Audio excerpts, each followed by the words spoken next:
We're digging in to the rich archaeological history in Northern Ireland today. And as always, we will end with sites you can visit to discover this history on your own.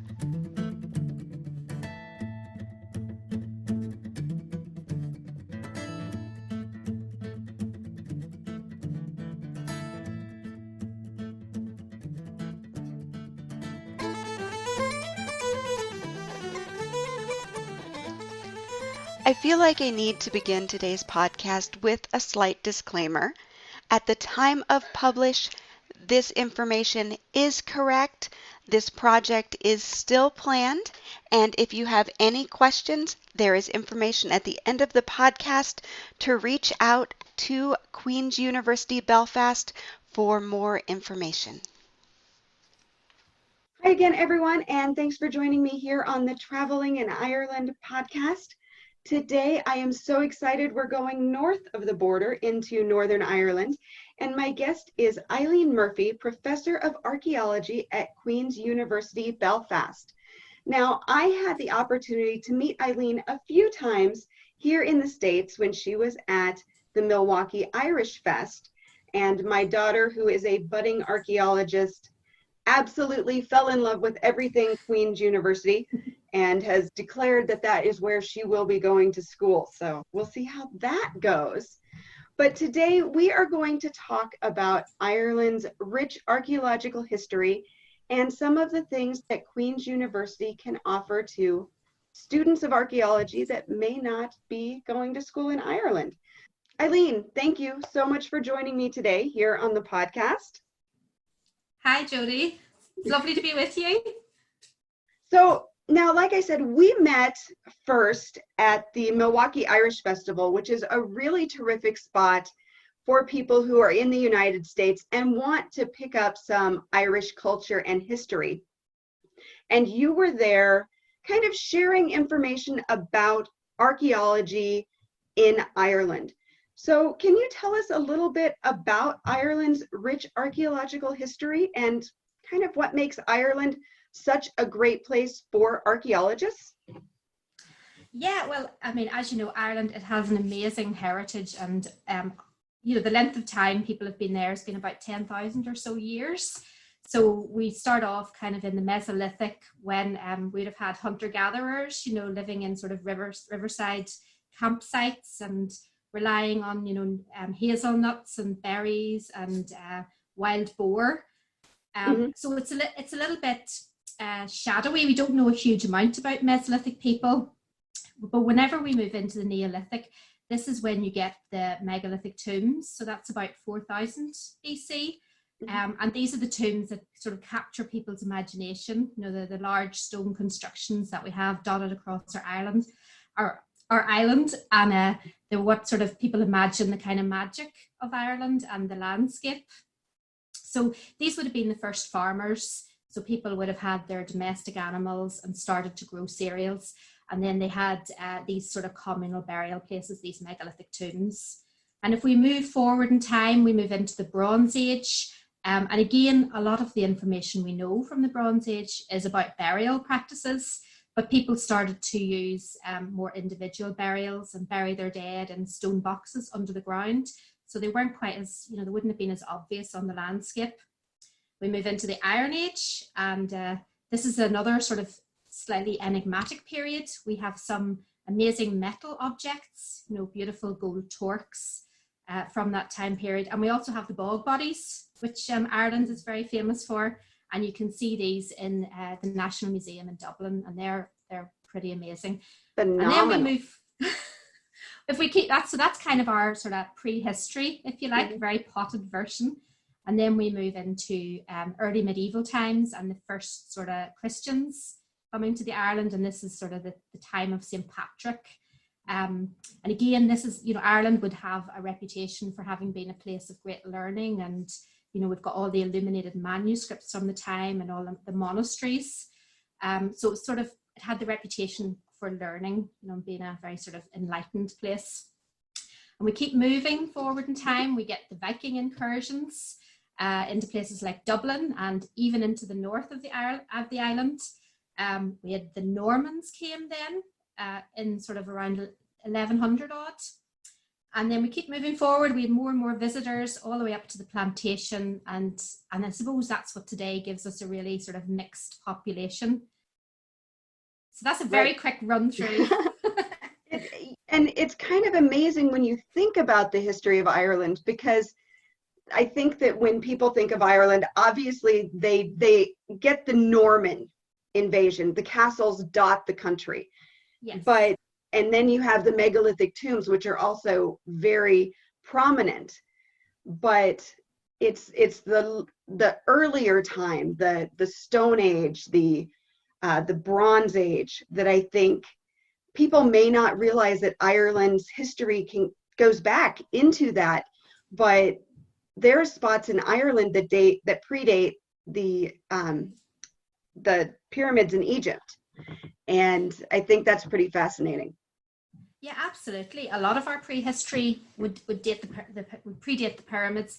Even places like Newgrange, which is one of the iconic archaeological sites on the island, it's a monumental structure, a huge passage tomb, and it was very much tied in with the winter solstice.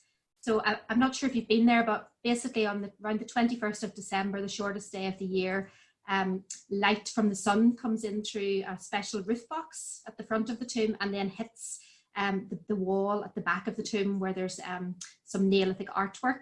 So it's a really complicated, really spectacular, monumental site. And it must have involved a lot of people to actually construct. So that was long before the pyramids. And I have not been to Newgrange, but I have been to Loch Crew, which is smaller, involves a huge hill to climb, and aligns in the summer, but very much the same experience, I guess, as Newgrange in the winter.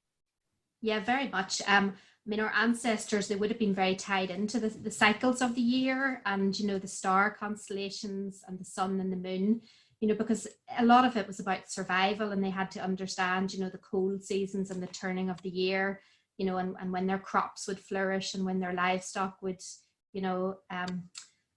have calves or whatever. So they were much more tied into the world around them than I think we are today.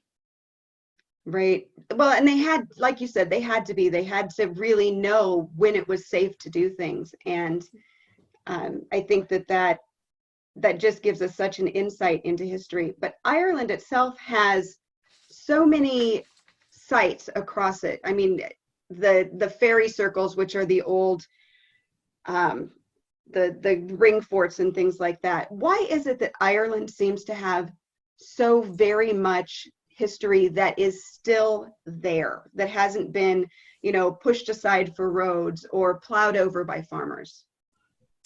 Well, I think there have been a lot of big road development schemes, in more recent years, over the recent decades. But I think Ireland still is predominantly a very rural countryside. So the ring forts you're talking about, so we would call them raths as well, and they would have been early medieval farmsteads. So farmers and their families would have lived in these raths. And there's actually quite a lot of superstitions associated with archaeological sites, and this is where you'd kind of get, words like fairy forts being used.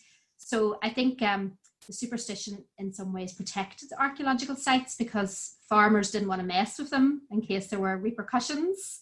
One of the sites that I've worked on in County Fermanagh is called Cornashee. So that's the Hill of the Fairies, and it's an amazing big, we think it's an inauguration site, but it could actually be a much earlier prehistoric site. But again, that association with the Shee, with the fairies, has probably preserved it. So it's a combination of superstition and also just the farming practices. There's a lot of sort of quite small scale farmers, and they would have a lot of cattle, so it'd be grazing economy. So that's not, that would help preserve the archaeology. So if people are interested in archaeology just kind of as a passing fancy, Ireland is a really terrific place to go and get those doses of history that take you back into an earlier time. Oh, absolutely. That's one of the main things that we offer, like you just you arrive and you go out into the countryside and there's archaeology everywhere, in amongst the green fields. And, we're very proud of it, so we want to promote it. So there's quite a lot of nice sort of heritage centres as well that people can go and visit. So they can go and see the sites in their landscape, but then they can go to a heritage centre and learn more about what was involved. And the heritage centers do a terrific job kind of painting that picture for you, and then you can go out and wander through it and get a really good picture in your mind's eye of what may have been going on. I do love that about those heritage centers. So now that we've kind of switched over a little bit into learning more, I want to talk to you a little bit about Queens University Belfast and their archaeology department and the school in general. Can you kind of tell me what your archaeology department is kind of really known for, what you're known for doing, and a little bit about the university itself? Okay, so archaeology would be a very long-standing discipline within Queen's University Belfast. One of our kind of unique aspects is that we combine archaeology and paleoecology. And people don't really know what that is, and they sometimes think it's to do with dinosaurs, which is paleontology, but actually it's all about past environments. So we very much look at, past humans, but within an environmental context. So in terms of our archaeology, we're obviously well known for our work in Irish archaeology. We have a lot of partnerships with community groups, and we like to get out and around the countryside and share archaeology because, it is for everybody. So we have a Centre for Community Archaeology that's very active. We also then have a radiocarbon laboratory, our Chrono Centre. So that would be kind of one of the world leaders in scientific dating techniques.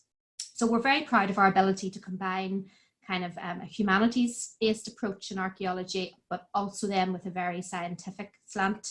And we're positioned within the School of Natural and Built Environment. So this means we're working in a very interdisciplinary context along with architects, planners, civil engineers and geographers. And we're positioned then within the Faculty of Engineering and Physical Sciences. So we're a real mix, but then it's always at the sort of boundaries between disciplines that you get really exciting things happening and new research and initiatives. And how long has Queen's University Belfast been a center of education? A little about the school itself? Well, I mean, Queen's itself was founded in 1845. So it's coming up to, I think it's its 175th anniversary this summer. Archaeology in Queens then, so our first sort of foray into archaeology was, I think, in 1913 when we, one of our lecturers actually fought in the First World War. He was a classical lecturer, Dr. Frost, and then he died during the war. And then it was sort of in the 1940s that we sort of moved more into having an archaeology department. So it's been in the university for a long time, and we hope it will continue there for many more years to come. So you mentioned the Center for Community Archaeology, and that is a really interesting program that you have that really opens up the archaeology experience beyond the school. Can you tell me a little bit more about that? And is there a possibility of people who are visiting Ireland to partake in anything that you might have going on during the year? Okay, so our Centre for Community Archaeology, basically we have a group of really experienced field archaeologists primarily, and so they comprise our Centre for Community Archaeology, and they would work in partnership with local community groups and groups like the Loughney Landscape Partnership, who we work very closely with. And a lot of the funding for these community groups comes from the National Heritage Lottery Fund. So groups around Northern Ireland, they would get funding, and then they would, for community-based projects and excavations, and then they would link in with our team. So we engage in excavations all around Northern Ireland, and we also work with school groups, and we would do a lot of experimental archaeology. So, adults and kids get a chance to come out and actually try their hand at making pots or making string, the types of materials our ancestors would have used. And we also, as part of this, we have a young archaeology club. So we would have, members as young as about 5 years old. So any of the kids who are really interested in archaeology, they join our club and they can be kind of learning learning more about the subject in a really fun way. So we're sort of this year we're sort of branching out a little bit and running a summer school, which we hope will be attractive to American students. And we're also sort of thinking about ways that we could maybe, run study tours and give, because we know excavating is on quite a lot of people's bucket lists. So we're sort of wondering about maybe, sort of providing opportunities for, if people are visiting Ireland, to maybe come and dig on a site for a week or something like that. So we're very open to ideas. We're quite outward looking, and we like to sort of try new things. And experiential tourism is rising so much, and in a place like Ireland with so much history, I can't help but think that that would be a huge draw. Now, as you mentioned, Queens University Belfast has an archaeological field school happening this summer, and I was really excited to see that, because last year you were gracious enough to invite my daughter Brenna, who you had met a couple of times, to join your first year students digging in the dirt and at an old pottery site. And I think it was probably the best experience of her life. She would come home every day. It was incredibly wet last June, and we would pick her up every day, and she would just be covered in mud, but grinning from ear to ear and so excited to share her day. So I was really excited to see this. Do you want to share a little bit about what this is and how people can take part in it if they're interested? Yeah, well, I mean, first thing, Brenna was a joy last year, and she was so stoic in the face of the horrible weather, because obviously Ireland is beautiful, lush and green, and that's because we get a lot of rain and we can't control for that. But I was really delighted that Brenna still loved archaeology at the end of her excavation experience, because it always is great fun and there's always great camaraderie.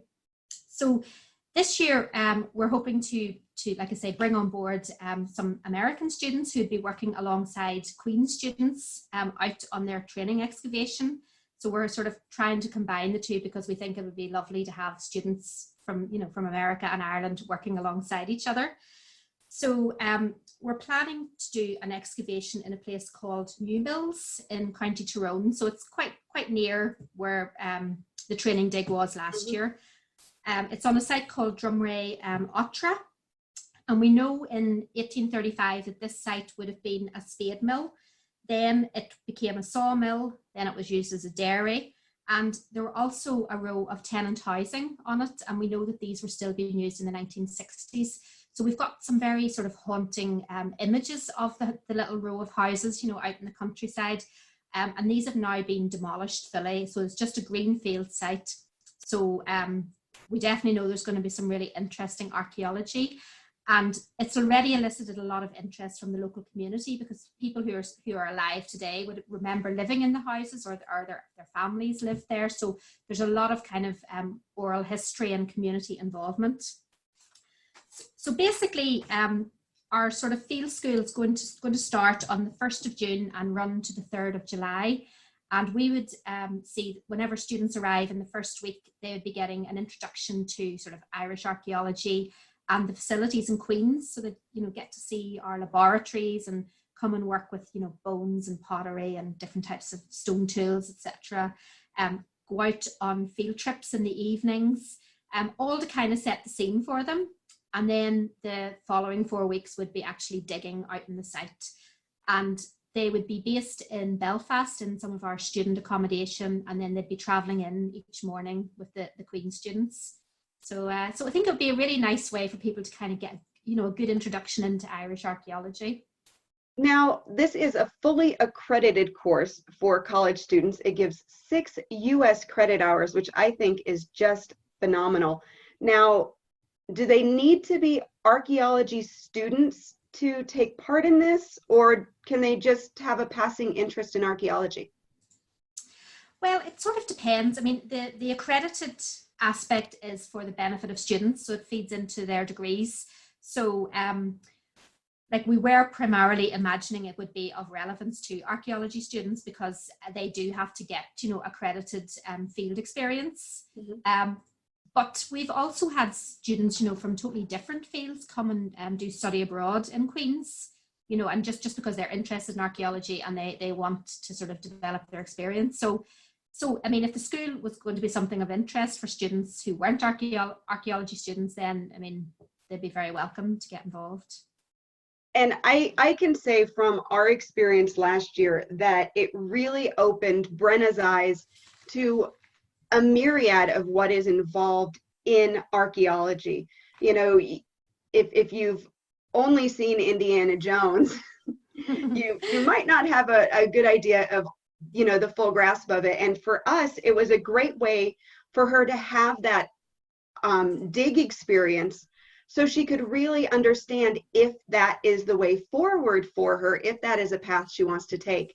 And we found it to be absolutely amazing. She just loved it. And Rob was so kind to her. She worked a lot with Rob on categorizing and cataloging. And at the end of it, he told her that, she needed to be sure to add that to her college CV, because it should really have a good, strong base for her to get into a school. So I thought that was absolutely incredible. Oh, well, that's lovely. I mean, Rob was our finds manager on site. He's one of our PhD researchers, and he maintained, everything in beautiful order, because the site was just so rich with finds. I mean, there was just pottery sherds everywhere, because it had been a pottery manufacture site, but I think we were just blown away with the amount of artifacts. So Brenna really got a good chance to work with all the artifacts and understand more about what we do with them as archaeologists and how we make sense of them. Yeah, it was a terrific experience. And for our family, because we were there, we worked that into our trip to Ireland. So for families who are thinking that would be a terrific experience for their college-age child, it's very easy to work in a family trip at the end of that. So you send your college-age child over for this school experience, and then you join them at the end, and everybody enjoys the beauty of Northern Ireland, because in that area of Tyrone, it's really very central, and you can get to the Causeway, you can get to Belfast, you can even get over into Donegal and Fermanagh, and just really have a terrific vacation. So if that is on your radar at all, I highly recommend it, and am always happy to answer any questions. Do you have anything else that you want to maybe mention about archaeology in Ireland, or things that people might want to consider if they are planning to visit Ireland and have an interest in archaeology? Well, yeah, I mean, there are just so many sites that people could go and see. It's really difficult to kind of recommend particular ones, but I'm going to do it. So here come the 3 places that you might want to add to your Ireland itinerary. You'll need a car to reach some of these recommended destinations, so I'm excited to partner with irishcarrentals.com to provide an unbeatable quote on your car rental in Ireland. Be sure to use code IFV for Ireland Family Vacations in the promotions box to save an extra 10%. Now, here come those recommended destinations. Yeah. So, well, basically, I'm a Fermanagh girl. I grew up in County Fermanagh in the beautiful Lakelands. So I really think that anybody who comes to Ireland, especially to Northern Ireland, needs to go to Fermanagh. If you go to Enniskillen, it's a beautiful island town. But what I would say is, if you're interested in archaeology, you really need to go out to the islands. So we've got Devonish Island, which started off probably in the 6th century, and it's associated with St. Molish. We know it was on the site of a pilgrimage route to Croagh Patrick. There are a lot of upstanding buildings on the island, so you get a little boat out to it, and then there's a beautiful round tower to look at, lovely churches, and it's just so tranquil out in Lower Lough Erne. Another island not too far away is White Island, and basically you have to get a little ferry as well out to it, but that adds to the magic of it all. And on White Island, there are 8 very enigmatic stone carvings of people. So they seem to be religious figures. There's possibly David and different depictions of Christ. And there's also a Sheela-na-gig, which I'm not sure if you might have heard of. Yeah, so there's a possible Sheela-na-gig. So they're really interesting. But if you have a lovely day, the islands are lovely to get out to see. I also think County Tyrone can be a little bit underexplored. So, I mean, we've talked about Tyrone from the excavations, but Tyrone has some amazing prehistoric archaeology. So, for example, the Beichmore stone circles. So they're near Cookstown, so they would be early Bronze Age. And again, they're tied into burial and possibly sort of solar alignments. But what's really interesting is that the local council have now set up the Dava Dark Sky Observatory. Oh, nice. So that's just going to be launched at the start of April. So I think that's somewhere I'm really looking forward to getting to see. But if you go to Beichmore, that's near Cookstown, you're only really a stone's throw away from Dungannon, which is where the Hill of the O'Neill is located. So this is considered to be the ancient capital of Ulster. So sort of from the 13th century onwards, and it would have been the stronghold of the O'Neills. But you can go up on the hill and you can basically get amazing views of all 9 counties of Ulster. And it's also got one of our very nice visitor centres. So you can, have a cup of tea and you can learn all about, the archaeology and the history of the site and, who were the O'Neills. And then I suppose sort of still staying kind of in central Northern Ireland, I would recommend a trip to Navan Fort.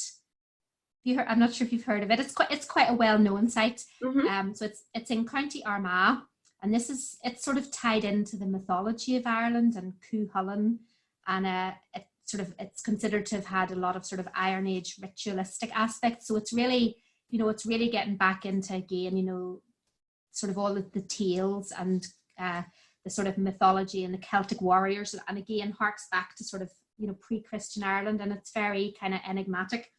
So Navan Fort is also associated with the Navan Centre, which again then really enriches the archaeological story. And it's one of the places near where I would have done my training dig all those years ago, so it's quite close to my heart as well. I love those recommendations, especially for Fermanagh and County Tyrone. When you think of Northern Ireland, these are 2 counties that I think are very overlooked. For Fermanagh, I absolutely love just the outdoor activities and the lakelands. And I did have a question on White Island, because you mentioned so many stone carvings, which made me think of Boa Island and they call it the Janus figure, even though it predates Janus. And which I know was taken off of one of the islands in Lough Erne. So the stone carvings in that area are just really incredible to see. Yeah, no, the Janus figure is another. It's an amazing site to go and visit, and there's another little figure beside it, and it's inside a cemetery called Dra. But if you go to the Janus figure, you have to be careful because it's got fertility connotations, and I was tricked into putting my hand in it for another American archaeologist with my husband, and then the next thing I was pregnant within a few months. Bit of a surprise, but a good one. Long time ago. Beware of that. And then you did mention the Sheela-na-gig, and while I know what that is, can you share a little bit about that, because it's a figure that's a little contested, I think, sometimes. Yeah, so Sheela-na-gigs, they're basically quite lewd stone carvings of females, and basically they're made to look quite ugly in terms of their faces. They're usually naked and they do have enhanced genitals, so they're quite shocking to look at. There's a lot of different theories, but I think one of the sort of the more compelling ones are that they are to sort of shock people, and it was maybe sort of an effort by the early church to kind of remind men of the sort of the vices of women. So it's kind of very much in a patriarchal sort of society, but there's a lot of different theories that have been advanced, but they're usually kind of hidden in, high up in a castle wall or sort of hidden in a church wall. So they're sort of visible, but you kind of need to look for them. And they are an interesting thing to see if you can spot one. they are well worth searching out just because they are, like you said, they're usually kind of hidden, and they are, when you do find them, they're very blatant. Yeah. So it's kind of a contrast of the two, but they're really an interesting carving to see if you can find one. There's actually one in the Ulster Museum. I think it's a Tyrone, maybe a Tyrone example. But so if you can't find one out and about the countryside, there's definitely one on the display in the Ulster Museum in Belfast. Well, Eileen, I want to thank you so much for taking the time to talk with me. I know that you have a lot going on with the end of the school years coming up, and you're getting ready for this field school, which I think will be fabulous. What is the best way for people to make inquiries about the field school or to get further information? Okay, well, I mean, if people are interested in what we do in Queen's Archaeology, I recommend they follow our Facebook site, which is just QUB-Archaeology at Queens. And that gives a lot of information about our general activities and all our community projects. And, so if people are over, they can come and see excavations in different places. Regarding the field school, the best way is to get in touch with us through our email. So that is arcpal@qub.ac.uk. So ArcPal is ARCPAL. Perfect. And all of this information will be linked, as always, in the show notes. So you can just click over to those and get all the information that you need to learn more about Queens University Belfast and the field school this summer. Eileen, thank you so much for all the information and for joining me today. I really appreciate it. Oh, thank you, Jodie. It's been a pleasure. If you enjoyed this podcast, please leave a 5-star review at Apple Podcasts, Stitcher, or Android. Can't leave a review on your podcast app? Leave a review on the Ireland Family Vacations Facebook page, or take a screenshot and tag me at Ireland Family Vacations on Instagram with a few kind words. Questions or comments? Email Jodie at IrelandFamilyVacations.com. And as always, thanks for listening. Until next time, slán go fóill.